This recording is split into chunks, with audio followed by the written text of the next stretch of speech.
Hi! In front of me is Nothing Phone 2, and today I would like to show you how you can delete a password added to Google Passwords Manager.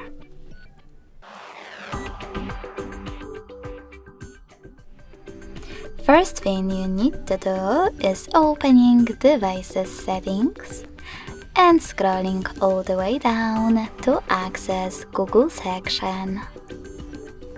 Now tap on Autofill, Autofill with Google, and Passwords.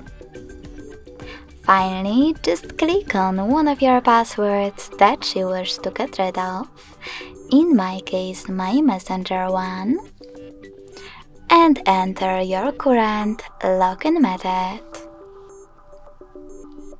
Then hit the Delete button next to the Edit one and confirm your choice in the pop-up.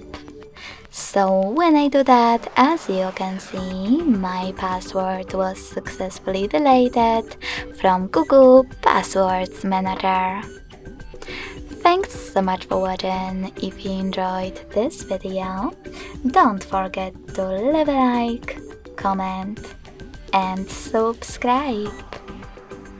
Bye!